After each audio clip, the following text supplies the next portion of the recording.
Welcome to Spicer and Company. I'm Sean Spicer. And I'm Lindsay Keith. Well, we spoke yesterday about the passing of Justice Ruth Bader Ginsburg and the empty seat that she leaves behind on the Supreme Court.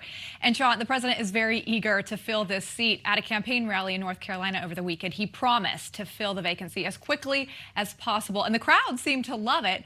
Listen, as you can hear them saying, "Fill that seat, fill that seat." They loved it. Yeah, that's right. Oh, and by the way, a very happy birthday to Lindsay. It's her birthday today. Thank you. Yeah, they write these things in the teleprompter so we don't forget. Just kidding. Perfect. Just kidding.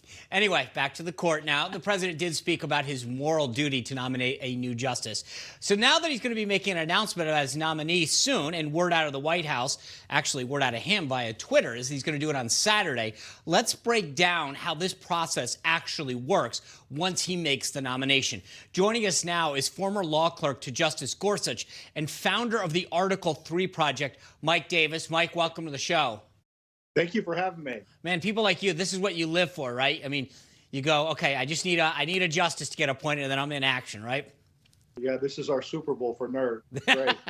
For court watchers. You know, I think nerds probably have a different Super Bowl.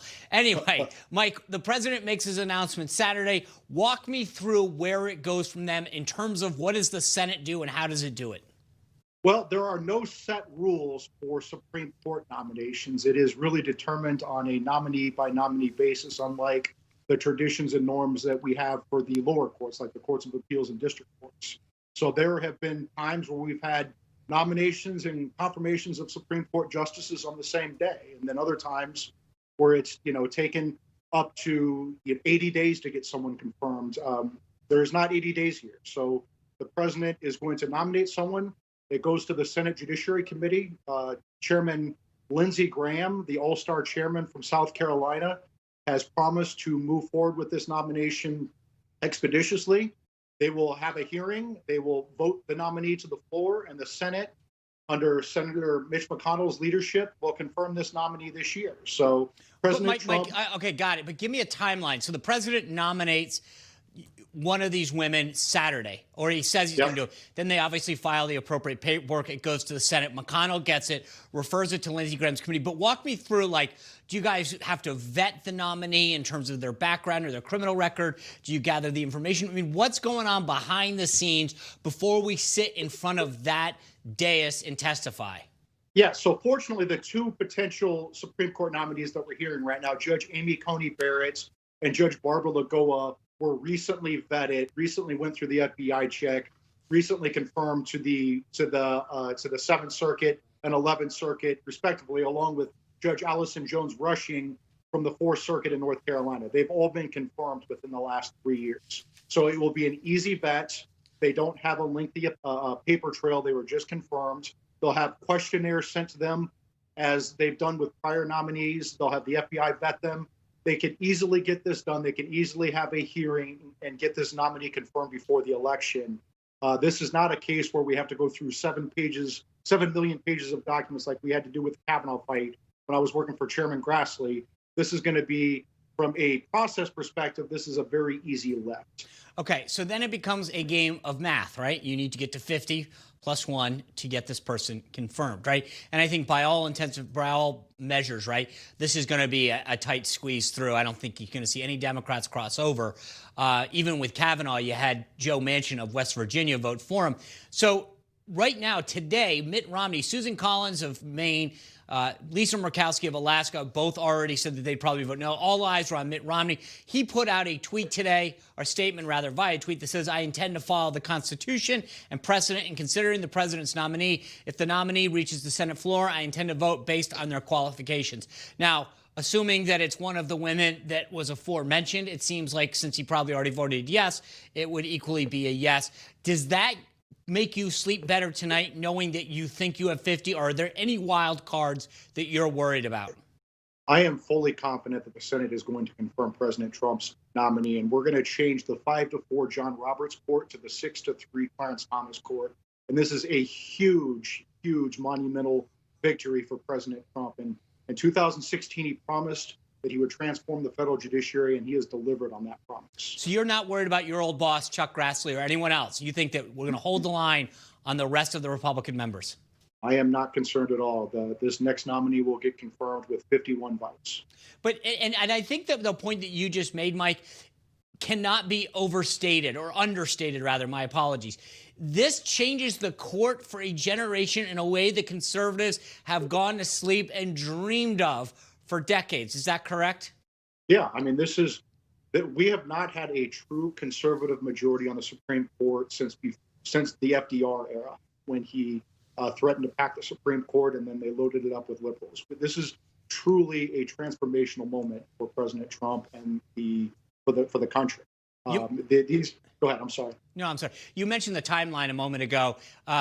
More than half of the Supreme Court justices, according to an article in the Federalist, were confirmed in 45 days or less. And I'm asking you just to ballpark this, based on your expertise, how many days do you think that this takes, plus or minus? They can get this done very quickly because we just confirmed all three of these. Okay, but Mike, we're 42 days out of the election. So what is? Give me a number. Like, do you think it's going to be before the election or after the election that we actually have a vote? Before the election, they will have a vote, and that's my expectation. And they will confirm President Trump's Supreme Court nominee.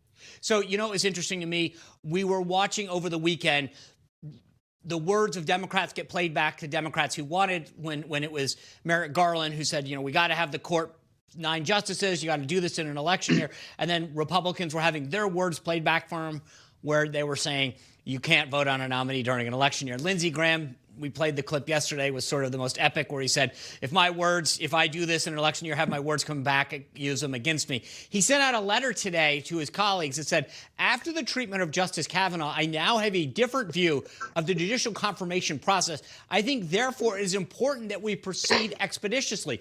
Mike, how much did the Kavanaugh nomination change the game in terms of the partisanship that exists with respect to nominations?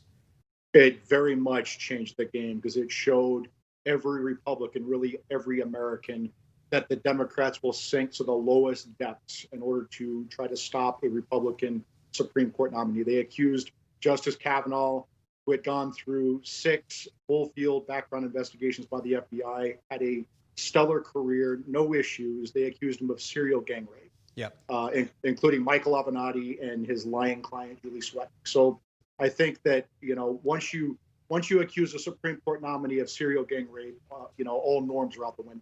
Yeah. Mike, I want to put you on the spot for a second. If the president calls you today, I've asked this of all our guests yesterday, president calls you and says, Mike, I can't choose. Who should I go with? What are you going to tell him? Sean Spicer. He'd be great. That would be a huge mistake. Oh, my gosh. That really doesn't say much for your understanding of the law, Mike. Exactly. So I really don't have a preference. I think any of those come on, would be great. Amy Coney Barrett is a rock star. I know. But you're not going to give me a name. I think any of those 3. It's not my job to pick. It's your old boss. I know, that's the fun part of the show, though. All right. Any of them would be great. We're very excited. They are. It is. I mean, if it's any of those final 3 that we talked about, he really can't lose, and the country can't lose. So it's a great one. Mike, thank you for sharing your insight with us.